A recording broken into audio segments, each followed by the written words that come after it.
Hi hello good morning friends, this is Meena. Welcome back to Meena styles.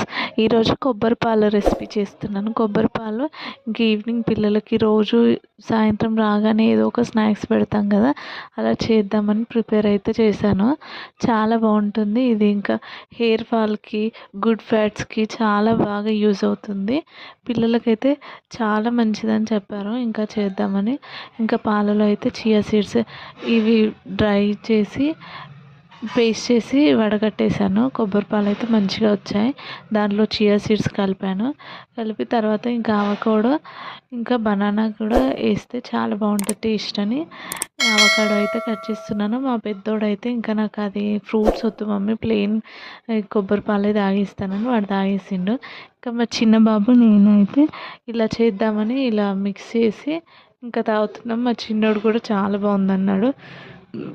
నాకైతే అసలు ఇది తాగిన తర్వాత నైట్ ఆకలి కూడా వేయలేదు, డిన్నర్ కూడా చేయలేదు. అసలు టమ్మీ ఫిల్గా హ్యాపీగా ఉంది, అసలు ఏ ఇబ్బంది లేకుండా చాలా బాగా అనిపించింది. ఇంకా ఎప్పుడు చేద్దాం, కొబ్బరికాయలు తెచ్చి పెట్టేసుకున్నాను, ఎక్కువ చేద్దాం రోజు చేద్దామని. చాలా బాగుంది. ఇంకా పిల్లలకైతే మంచి హెల్త్కి కూడా చాలా మంచిదంట. ఇంకా మన వాళ్ళు అంటారు కొబ్బరి తింటే దగ్గు వస్తుందని, కానీ అలా ఏం ఉండదంట. నేను చాలా మందిని తెలుసుకొని తర్వాత చేశాను. మీరు కూడా ట్రై చేయండి, చాలా బాగుంటుంది.